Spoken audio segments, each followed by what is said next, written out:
The moment I walked into the venue for my daughter's wedding reception, her fiancé scoffed and said under his breath, "Great, the old man decided to show up." But then his father's face went pale as he whispered, "Could that actually be him?" The entire waitstaff froze in place, and a hush fell over the guests. They were about to discover who I truly was. That evening wasn't just about my daughter's marriage. It was about the moment the truth was finally served.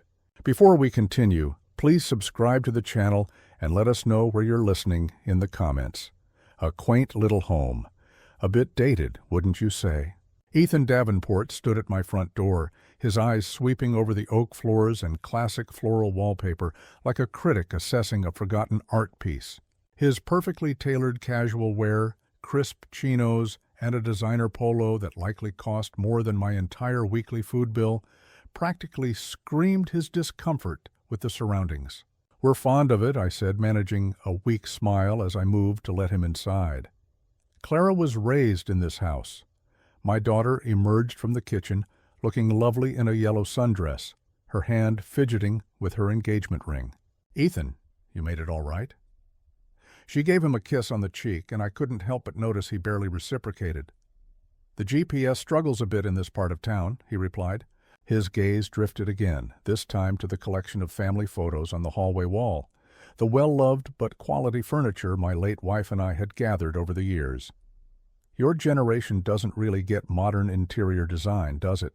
The comment was delivered with such casual condescension it almost didn't register. Clara's cheeks turned a faint shade of red. "Dad's been in the kitchen all day. Let's go eat." I had spent the morning preparing duck confit, roasted asparagus, and freshly baked sourdough. The dining table was set with our finest china, the linen napkins folded perfectly. Ethan took his seat as if he were granting us a great honor, pulling out his phone almost immediately. "So, Ethan," I started, placing the serving dishes on the table. "Clara mentioned you're in venture capital. High-stakes investments, that sort of thing." He sliced a piece of duck with methodical precision, took a single bite, and placed his fork down. "It's complex work. It demands an understanding of market forces that, frankly, most people your age can't follow." Clara quickly interjected. "Dad is very financially astute, you know. He's always given me excellent advice about—" "I'm certain he has," Ethan said with a paper-thin smile. "Different times, different strategies. There's nothing wrong with a simpler approach. Simpler. As if my life's accomplishments were on par with a child's bake sale." I watched him idly push the food around on his plate, taking small bites as if he were afraid it was poisoned. The man my daughter intended to marry couldn't even feign enjoyment of a meal I had poured my soul into. "This house has so much personality," Clara offered, desperately trying to find neutral territory. "The original crown molding, the lovely bay windows." Ethan checked his watch. "It could use some work, though. These older homes, you know, they have outdated wiring, probably asbestos hiding somewhere. When we're married, we'll be getting something far more modern. Clean design, smart home integration. When we're married." He said it with such finality, as if my daughter's fate was a settled business deal and her childhood home was already slated for demolition. I refilled his water glass without being asked. "Have you two discussed the wedding at all? Any thoughts on a venue?" Clara's face lit up. "Oh, definitely. We've been looking at the most exclusive venues in the city," Ethan cut in. "Price isn't an issue, obviously. We need a place that properly represents our status." "Our status." He said "our," but his gaze was fixed on me as if he were marking his territory in some unspoken rivalry. The fog outside was rolling in, a classic late-afternoon Seattle phenomenon. The atmosphere inside seemed to be chilling as well. I brought out dessert, a homemade creme brulee, and watched Ethan take a single, polite taste before setting it aside. "Well," he announced, glancing at his phone again, "I suppose it's time we covered the practicalities. Wedding plans, guest lists, and so forth." His tone made it sound less like a celebration of love and more like a corporate merger.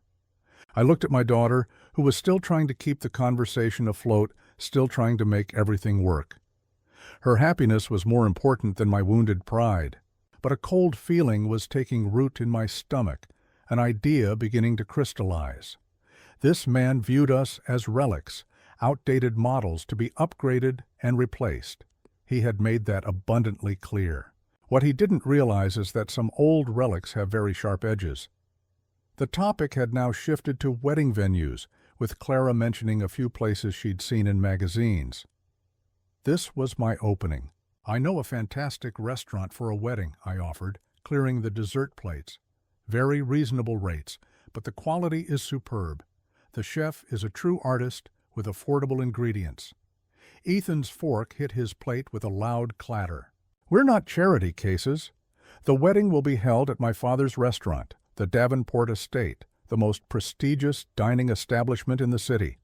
His voice had risen sharply. Clara nearly fumbled her water glass. "Ethan, calm down." Dad was only trying to be helpful. Helpful? He shot up from his chair so fast it screeched against the oak floor. "Your father thinks we need help finding an affordable venue. Do you have any idea how insulting that is?" I remained calm, my voice even. "My apologies. I was not aware your family was in the hospitality business. Not just any hospitality business." He puffed out his chest like a bantam rooster. "The Davenport Estate, a 5-star experience. We've served senators, tech billionaires, foreign diplomats. The wedding industry comes to us for true luxury." "That's very impressive," I noted, genuinely curious. "Where is it located?" "The downtown business district, corner of Pine and 5th. He spoke each word with immense pride. "My father built that empire from scratch. He started with a little bistro over 30 years ago. Today, we are the premier fine dining experience in the Pacific Northwest." Clara was darting worried looks between the two of us, but I gently pushed forward. "Your father must be a remarkable businessman. How many people does a place of that size employ?" 52 full-time staff. Our executive chef was recruited from Chicago. Our sommelier trained in Bordeaux. We have a host team that is fluent in several languages. Every detail was a bullet point in his argument. The kitchen alone cost more to install than what most people earn in a decade. "And you're involved with the daily operations?" "I manage the business end, financials, investment strategy, contract negotiations." His earlier disdain had been replaced with an aggressive sort of pride. "Somebody has to keep the accounts in order when you're managing a multi-million-dollar enterprise. Multi-million-dollar 52 employees, prime downtown real estate." The details were clicking into place in my mind, forming a picture that I found quite compelling. "That's remarkable," I said. "I would think the overhead costs would be immense. The rent in that area must be astronomical." "Rent?" Ethan let out a laugh, but it had a brittle edge. "We own the building. We bought it outright in 2020. No mortgages, no partners. It's all family capital. All family capital." I tucked that piece of information away. Clara had fallen silent, watching our exchange with visible anxiety. She could feel the tension, the way two men were taking each other's measure, but she had no idea what I was truly assessing. "Well," I said at last, "it sounds like Clara is going to have a magnificent celebration.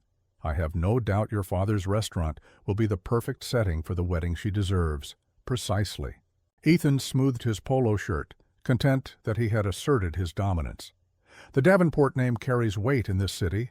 Quality, legacy, excellence. Things that matter. Things that matter, unlike affordable rates, it seemed. Or this dated old house where his fiancée had grown up, cherished and safe."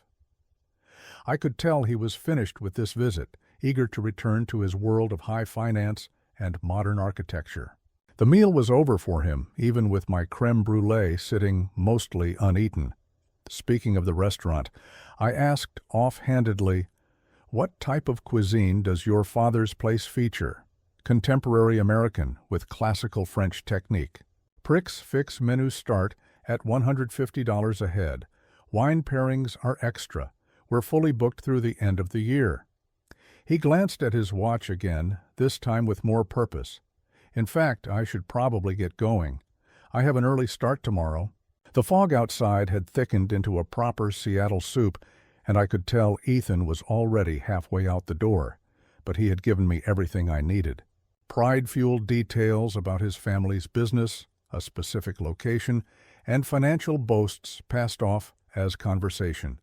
52 employees who relied on the Davenport estate for their jobs. A multi-million-dollar operation on prime real estate, owned free and clear. It was all very impressive and all very exposed if something were to go wrong. Of course, I said. Thank you for joining us. This has been very enlightening. Right, well, I should be on my way. Ethan stood up quickly, grabbing his coat. The evening fog was dense against the windows, and he looked anxious to leave before it got any worse. The departure was stiff. A short handshake for me and a perfunctory kiss for Clara. I'll call you tomorrow about the venue arrangements, he told her, already heading for the door. We need to finalize the date soon.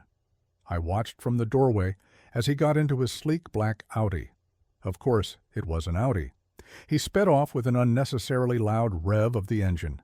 The taillights vanished into the fog almost instantly, leaving just a trace of expensive exhaust in the air. Clara stood next to me, hugging herself against the cold.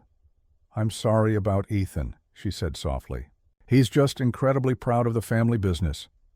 He can get defensive when people offer affordable suggestions, she winced. Dad, please. He meant no harm. His father worked his entire life to build that restaurant. They have a right to be proud of their success. I know what pride is, I said, ushering her back into the warmth of the house. But there's a fine line between pride and arrogance. We sat down in the living room, where the warm lamplight felt more comforting. Clara curled up in her usual spot on the sofa, the same place she'd always sat for our important conversations since she was a little girl. He made you feel small, she said at last. I saw it. The way he spoke about our house, about your ideas. Her voice was heavy with shame. I tried to change the subject, but he wouldn't let it go. Clara. I sat in the chair opposite her, leaning in. I need you to promise me something, and I need you to do it without asking why, at least for now. Her brow furrowed. What kind of promise? Don't mention my work, what I really do, where I'm employed, none of it. I just need you to keep that private for the time being. Dad, he already thinks you're just a retiree tinkering around your house. Why would I need to? Just trust me on this. Can you promise me? She looked at my face, trying to read the expression I was working so hard to conceal. Finally, she gave a small nod. Okay, but you're being mysterious, and you know how I feel about mysteries. Sometimes mysteries serve a good purpose. A car door slammed outside. Ethan's Audi was back. Clara leaped up to peer through the window. He's here again. He must have forgotten something. But instead of him getting out, I heard the engine idle. Through the dense fog, I saw Clara run out towards the street, her yellow dress a bright splash against the gray evening. She hadn't even grabbed her coat. I watched from the window as she got into the passenger side. A short conversation, animated gestures I couldn't decipher. And then they were gone, this time for good. The house felt different after they left. Bigger, quieter, but also imbued with a new sense of purpose. I washed the dinner plate slowly, my mind replaying the details. The Davenport estate, corner of Pine and 5th, 52 employees, multi-million-dollar enterprise, family-owned. Ethan Davenport was certain he knew who I was. Some simple, retired old man who was out of touch with modern business, who lived in a dated house and offered naive suggestions about affordable restaurants. A man whose daughter had married up, catching herself a real prize. He had no idea that some old things are more dangerous than they look. I dried the last of the dishes and went upstairs to my home office. It was time to do a little research into the Davenport family business. Just out of curiosity, of course. Just to get a better understanding of the empire my future son-in-law was so immensely proud of.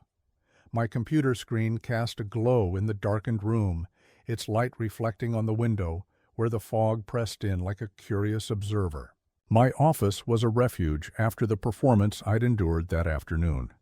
A pair of monitors came to life as I sank into the familiar leather chair that had seen me through countless late-night investigations. Outside, the fog had completely enveloped the neighborhood, but inside, the stark light of the screens brought everything into sharp relief.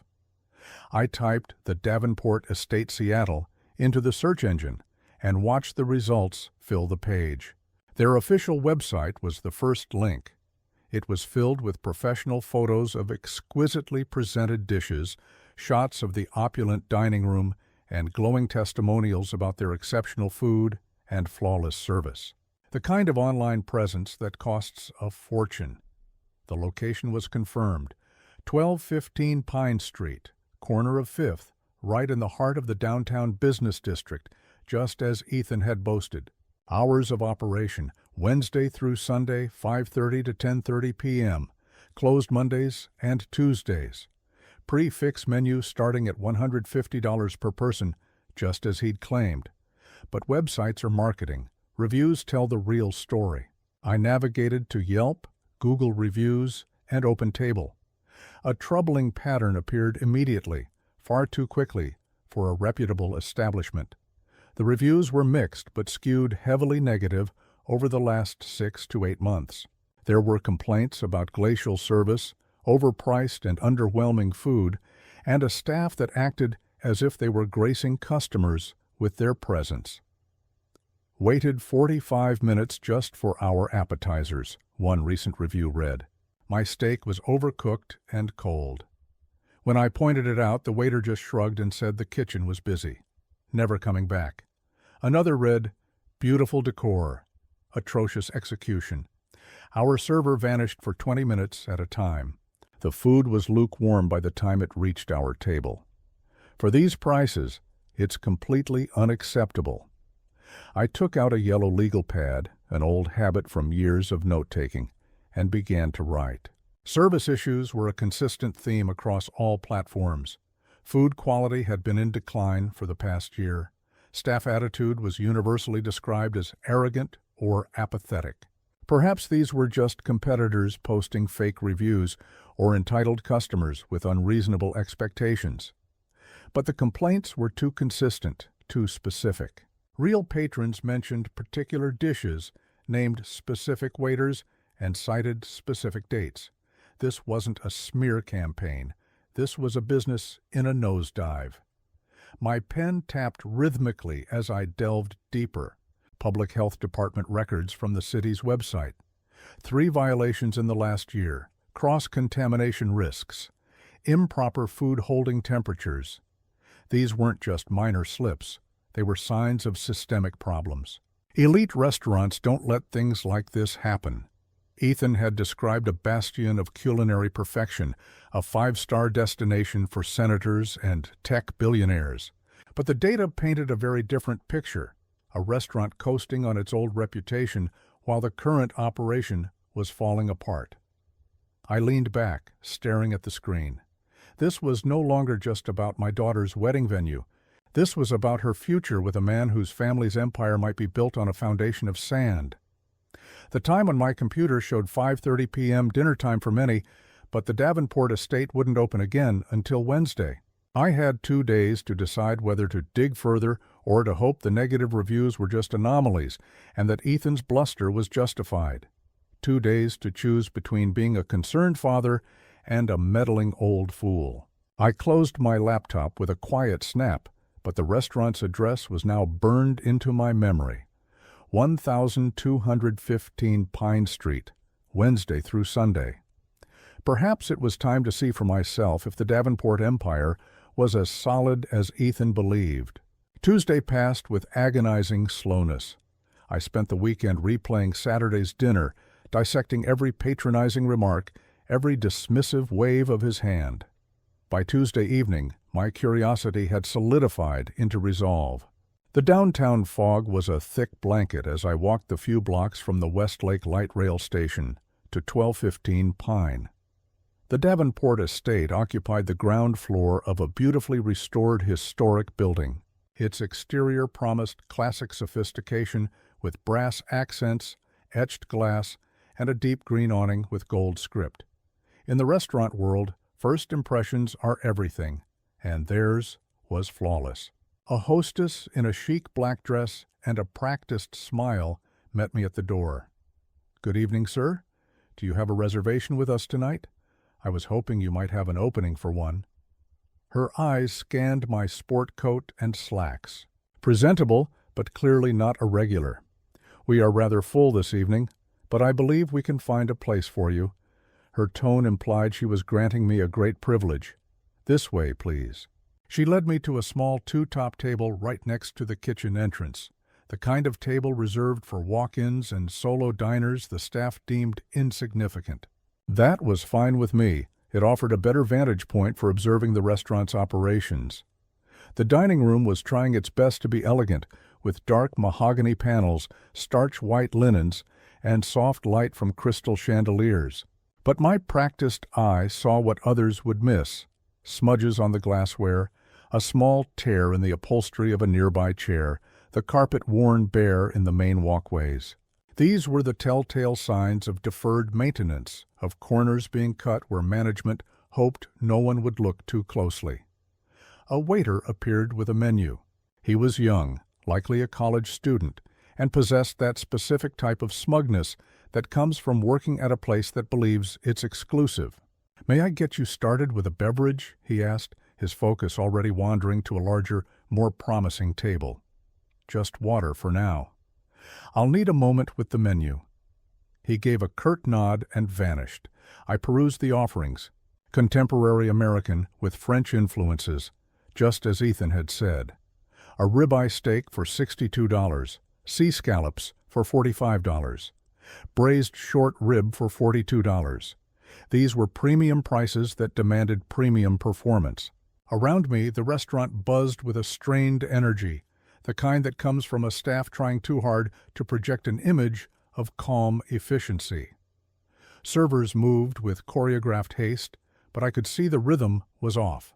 Some tables got their entrees while others were still waiting for their first drink. Main courses were being delivered before appetizer plates had been cleared. The fundamental tempo of good service was completely absent. The couple at the table next to me were having a hushed but clearly frustrated conversation about their long wait. 25 minutes just for the bread basket," the woman whispered. "For what they're charging, this is absurd." When my waiter finally reappeared, I was ready. "I'll have the ribeye, medium rare, with the truffle mashed potatoes." "Of course, sir," he replied, but there was a hint of a smirk in his voice, as if my choice was somehow amusing to him. "It will be right out." Right out turned into 50 minutes. I watched as other tables that had arrived after me received their meals while mine sat empty. When the food did arrive, the steak was cooked well done and was barely warm. The truffle potatoes had started to congeal into a greasy lump. "Is everything to your satisfaction?" the waiter asked as a formality, already turning to leave before I could respond. "Actually," I said, calling him back, "this steak is well done." I ordered it medium rare. He looked at the plate with an exaggerated display of concern. "Oh, my apologies. The kitchen is just slammed tonight.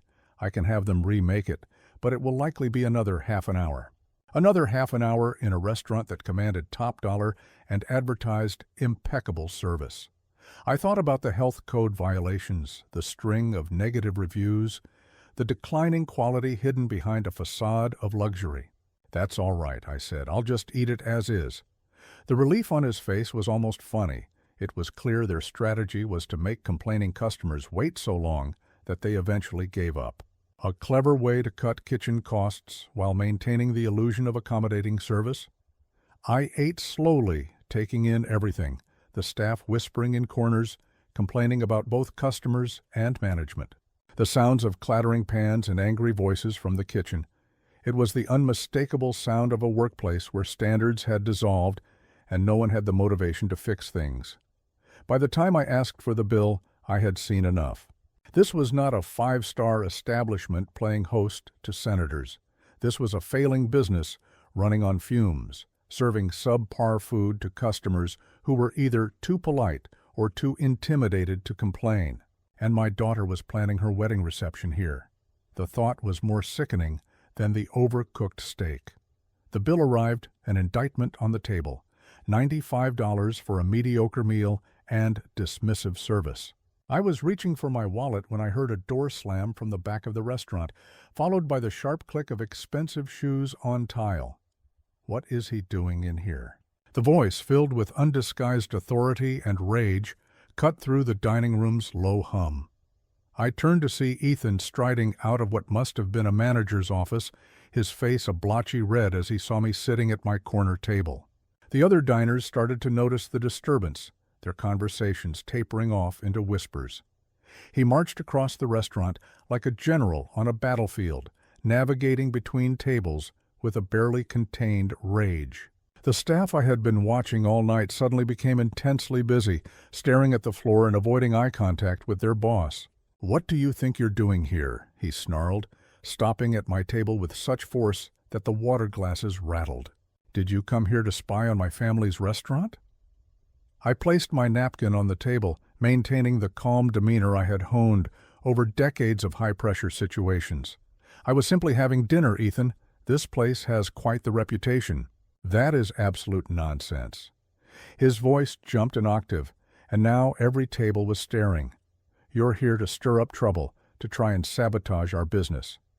The accusation was so delusional, so disconnected from reality, that it was almost comical. "Ethan, I ordered a meal. I ate the meal. There is nothing sinister about 'get out.'" The command was sharp and loud. "Get out of my restaurant right now." The dining room fell completely silent. Waiters stood frozen, trays in hand, watching their boss have a very public meltdown. The hostess looked like she wanted the floor to swallow her whole. The couple beside me were staring openly, likely debating whether to call the police. "Ethan," I said in a low voice, "you are causing a scene. Perhaps we could—" I said, "Get out." He was yelling now, his face turning a deep shade of purple. "You have no right to be here. This is harassment." Harassment for eating a meal at a public establishment. I wondered what his father would think of this spectacle, what the other patrons thought as they watched the supposed financial manager of the Davenport estate completely lose his composure. I rose slowly, took cash from my wallet, and laid it on the table, the exact amount plus a standard tip. Despite the awful service, some professional habits are hard to break, and I wouldn't give him the satisfaction of accusing me of skipping out on the check. "I'm leaving," I said, loud enough for the nearest tables to hear. "Thank you for a very educational experience." The walk to the exit felt like a mile. Every single person in the restaurant tracked my progress, some with sympathy, others with morbid curiosity about the drama. Behind me, I could hear Ethan still shouting to no one in particular about spies and saboteurs and respecting a family's legacy. The cool night air on my face felt like a blessing. I walked slowly down Pine Street, trying to process what had just happened. Ethan's paranoid outburst, his utter lack of professional decorum, the way his own employees had shrunk away from him, it all formed a picture that was becoming terrifyingly clear. This wasn't just a restaurant with service issues. This was an operation being run by someone who was fundamentally unstable, someone who saw conspiracies in paying customers and attacks in simple questions. And my daughter was going to marry this man. The fog coiled around the streetlights as I walked toward the light rail station, but my thoughts were sharp and clear. I had come here to get information about a wedding venue. What I had found was far more disturbing. A future son-in-law whose judgment and temperament were a disaster waiting to happen. The thick fog swirled around the street lights on Pine Street as I walked away from the Davenport estate, my footsteps sounding unnaturally loud on the damp sidewalk. People hurried past me with their heads bowed, all of them trying to escape the misty chill that had descended on downtown Seattle. I could still see the restaurant's inviting glow behind me, and I could imagine the hushed conversations about the man who was just thrown out for the crime of having dinner. I'd experienced professional indignities before, but this was different. This was personal, and it stung in a way I hadn't anticipated. I turned onto Fifth Avenue, letting my feet carry me toward the Westlake station by habit. My path took me past 3 other eateries, a cozy trattoria with checkered tablecloths, a modern gastropub with glowing beer signs, and a tiny family-run noodle shop that had likely been there for generations. Each one was alive with the happy buzz of satisfied customers and competent service, the very atmosphere the Davenport estate only pretended to have. The walk helped me think, the steady rhythm of my steps, quieting the chaos of Ethan's yelling. By the time I reached the station entrance, my shock was turning into cold analysis. What I had just seen wasn't just a bad night or poor management. It was a systemic collapse, an overwhelmed kitchen, poorly trained staff, and a leader who met problems with aggression instead of solutions. If this is how he treats his future father-in-law, how will he treat Clara once they're married? The question haunted me as I descended into the station, passed through the turnstiles, and boarded the train that would take me home. I had seen this exact pattern countless times in my career, businesses that appeared successful on the surface but were rotting from the inside out. Arrogance masking incompetence, bluster hiding desperation. Ethan's meltdown tonight wasn't about defending his restaurant's honor. It was about defending a lie. The train rocked gently as it moved through the tunnel, and my thoughts drifted to my late wife. Helen would have known exactly what to think about all this. She was always a better judge of character than I was, quicker to see the red flags when someone wasn't who they claimed to be. Always trust your gut, she would tell me. Your mind knows things your heart doesn't want to see. Right now, my gut was screaming. Ethan Davenport wasn't just rude and arrogant, he was dangerous. Not necessarily in a physical way, but in the insidious way that insecure men with power can be, through control, through manipulation, through the slow and steady erosion of the people around them. And Clara was set to marry him in 6 weeks. The train arrived at my stop and I climbed the stairs back to the street. The fog was even denser in the residential areas, muffling all sound and wrapping the streetlights in soft, hazy glows. I walked the familiar blocks home, past houses where families were winding down for the night, past lives that seemed infinitely simpler and safer than the one my daughter was choosing for herself.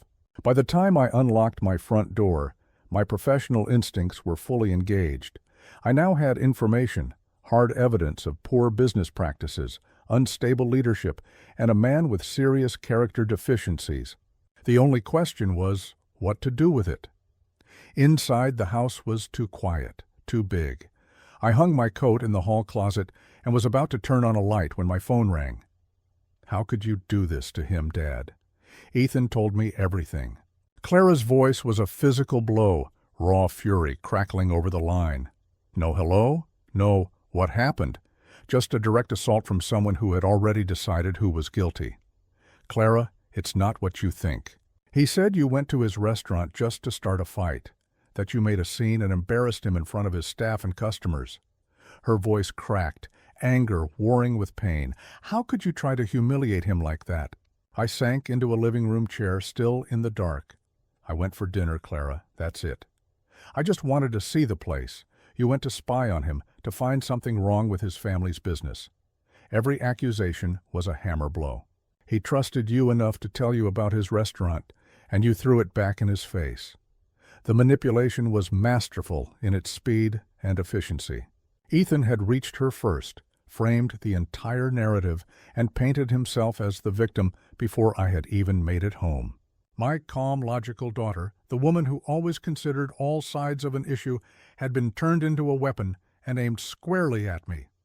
Clara, please, just listen to me. I was a customer who— Stop lying! The word came out as a sob. Ethan said you harassed his staff, complained about the food, and tried to cause problems for his father's legacy. And when he politely asked you to leave, you made a scene. Politely asked. The phrase was so divorced from reality, it would have been laughable if the situation weren't so tragic. That is not what happened, I said, my voice steady, despite the knot tightening in my chest. I was a paying customer. I ordered a meal, I ate it, and I was getting ready to leave when he confronted me. He was protecting his family from someone who showed up with malicious intent. Malicious intent. She was using his words now, parroting his version of the story with absolute faith. The speed of her conversion was dizzying. This was the same daughter who had apologized for his arrogance just a few days ago, who had promised to keep my profession a secret, who had seemed so uneasy with his behavior. "Sweetheart, I know you feel the need to defend him, but don't call me sweetheart." The rage in her voice was something I had never heard before. "You've finally shown how you really feel about Ethan. You don't want me to be happy. You can't handle the fact that I've found someone so successful. That is not true. All I want is for you to be happy." "Then why did you go to his restaurant looking for trouble? Why can't you just stay out of our lives? Stay out of our lives." That phrase cut deeper than any of the accusations. This was my daughter, the little girl I had raised by myself after her mother passed away, the young woman I had cheered on through college, career changes, and failed relationships. And now she was telling me to stay out of her life because a man she had known for less than a year had convinced her I was the enemy. Clara. I tried one last time. Please just consider for a moment that there might be another side to this story. That perhaps there is no other side. Her voice was cold and final. I believe the man I am going to marry. I believe the person who loves me. And if you can't respect that, if you can't respect him, then maybe you shouldn't come to our wedding. The threat hung in the silent air between us. I sat in my dark living room, still wearing my coat, listening to the sound of my daughter's ragged breathing on the other end of the line. Outside, the fog pressed against the glass like a lonely ghost. "I see," I said softly. "Do you? Do you really? Because I'm finished with this conversation. I'm finished with your judgment and your meddling. Ethan was right. Some people just can't stand to see others succeed." The line went dead. I held the phone for a long time after she hung up, staring at the inert black rectangle as if it might magically ring again with an apology, or an explanation, or anything that would bring back the daughter I thought I knew. But the silence in the house was absolute, broken only by the faint, distant sounds of the city at night. Ethan hadn't just kicked me out of his restaurant. He had kicked me out of my daughter's life. The weeks that followed were a slow-motion catastrophe. I called Clara's phone 21 times over the next month. Every call went straight to voicemail. Every message I left was more desperate than the last. My texts were marked as delivered, but remained unread, digital pleas vanishing into the black hole of her anger. "Clara, please call me. We need to talk about what actually happened." "Sweetheart, I'm getting worried. This silence is not like you. I love you. That's all that matters." But silence was exactly like her when she felt she had been wronged. Even as a child, Clara had an ability to build walls and shut out the world. The same trait that had once served as a shield against schoolyard taunts was now being used against her own father.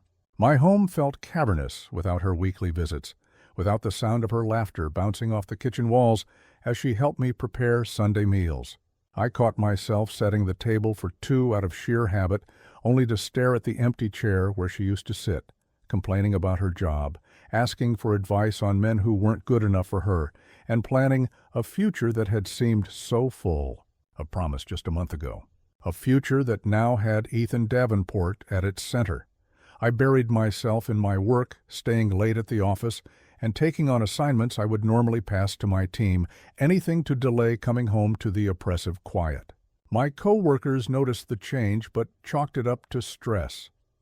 None of them knew about the daughter who wouldn't take my calls, or the future son-in-law who had successfully painted me as the villain in my own daughter's life. 3 weeks into the radio silence, I nearly drove to her apartment. I sat in my car across the street from her building for a full 30 minutes, just watching the lights in her windows. But what would I even say? How do you reason with someone who has been convinced that you are the one manipulating them? I drove home without ever getting out of the car. June arrived with Seattle's typical indecision, bright sunny mornings that gave way to gray, misty afternoons. I was sifting through the mail on a Tuesday evening when I saw it, a thick cream-colored envelope with elegant handwritten calligraphy. It was the kind of formal invitation that signals a major life event. Mr. Arthur Vance was cordially invited to the wedding of Miss Clara Elizabeth Vance and Mr. Ethan Robert Davenport. Saturday, June 21st, 2026. Reception to follow at the Davenport estate immediately after the ceremony.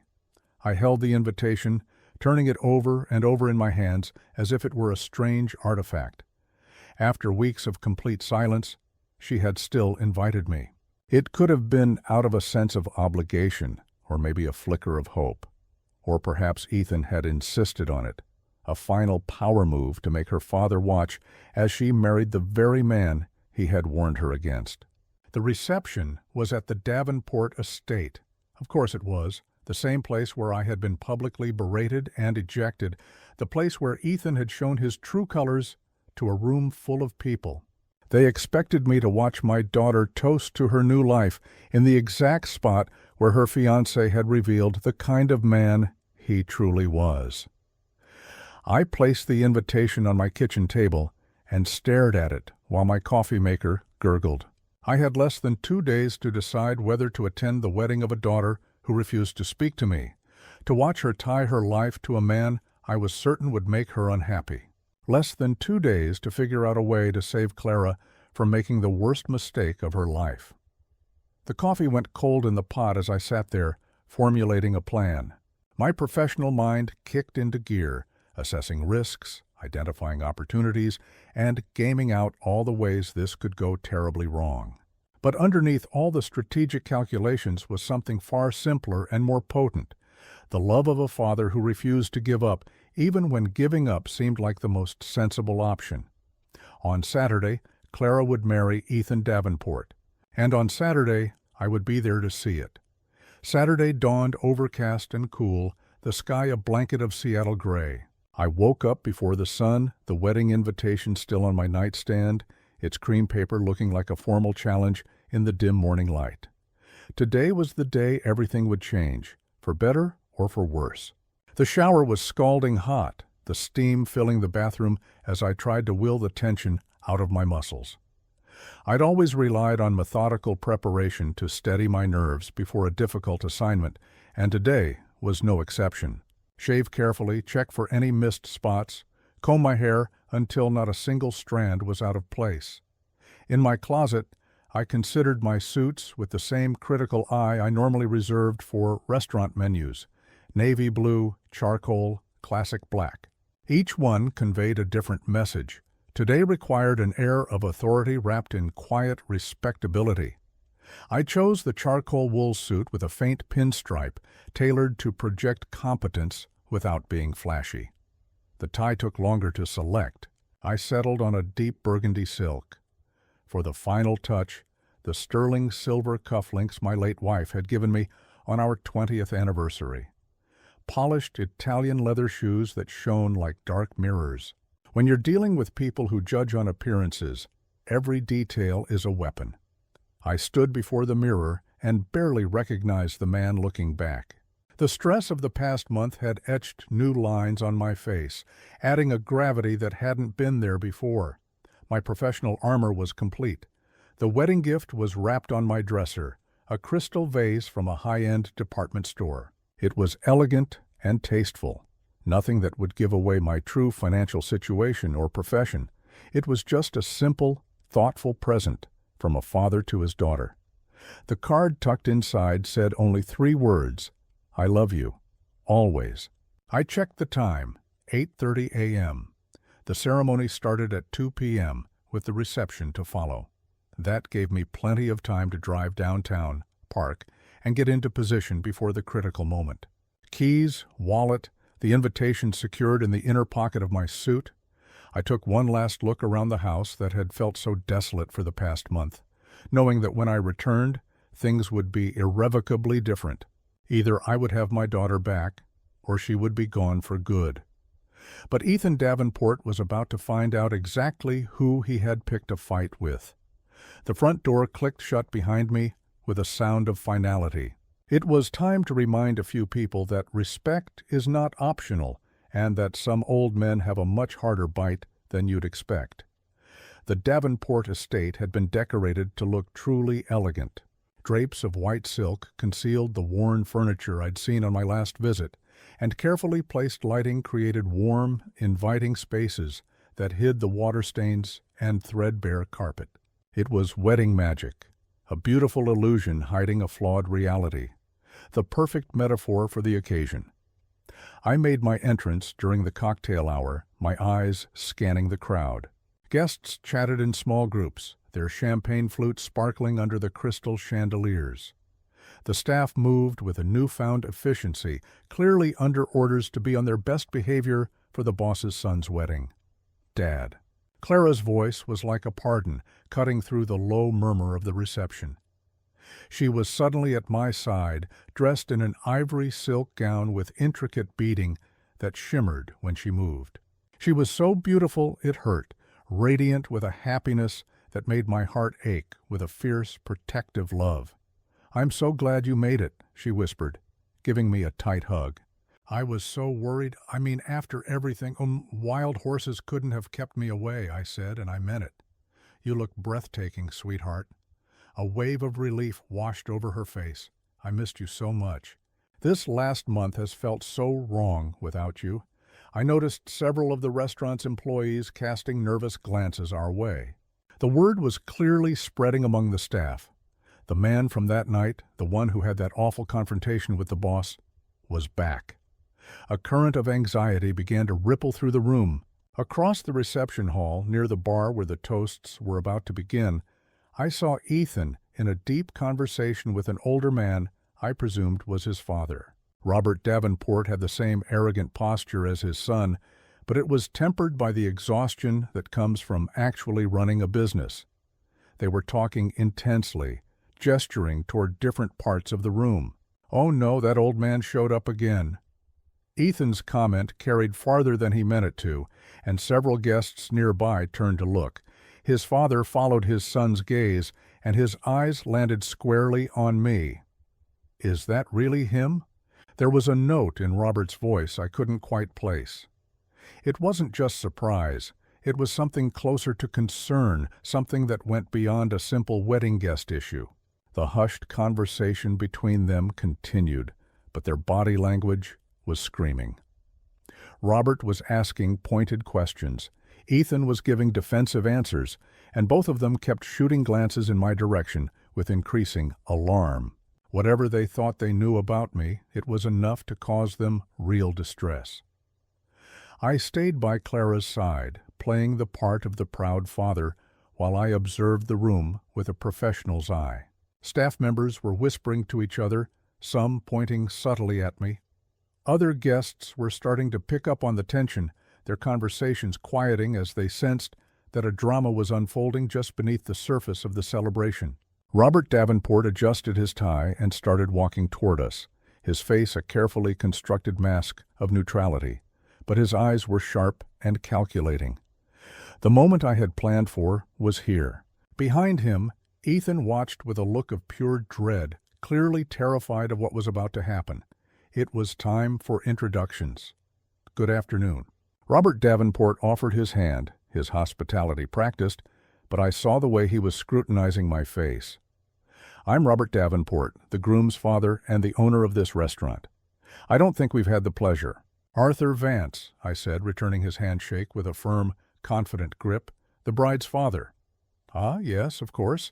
And what do you think of my establishment? I trust everything is to your satisfaction today."